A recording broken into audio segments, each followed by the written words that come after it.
Kaag sa numero 1 sa mga balita, subong nga adlaw.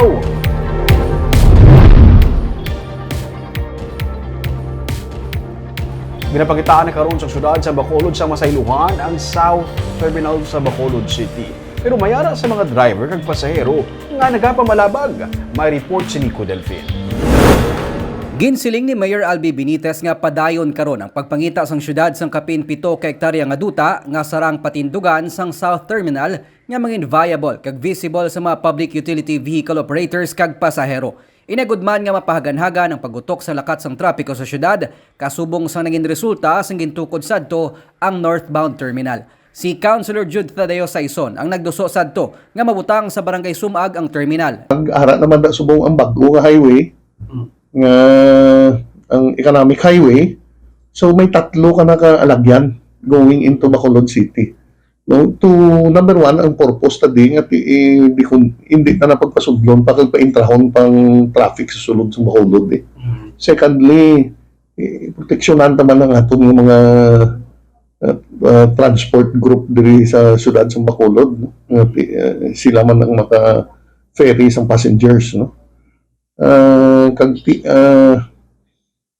Third is also the development of the southern areas ng Bacolod.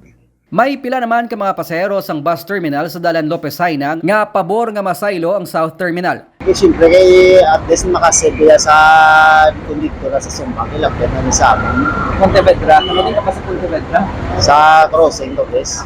Pero may iba naman nga driver kag pasahero nga hindi naman luyag nga magbalhin kay naandan ni nila ang separado nga South Terminal sa kilid sang Libertad Public Market. Sa amin nga, hindi kami naka-decide nga kung buwan lang nga saylon eh, kiti. Buwan man mo, kalayo naman na sa sayro. Kasi mawadanga mo to pasero. Amo naman kahit manibago naman ang sistema mo. Kahit inaanda nakasang tanan bala nga pasayro nga dirigid na ang ilang ruta bala kag ilang parkingan ti masala-sala na naman ang pasayro kung dito. So, kiti layo rin sa pasero yung kon tapos wala kami memo sa series yung saylon.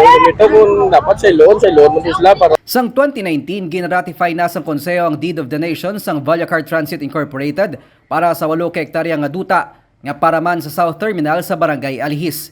Ining malapit lang sa ginapatukod nga Coliseum kag Museum sang syudad sa Circumferential Road.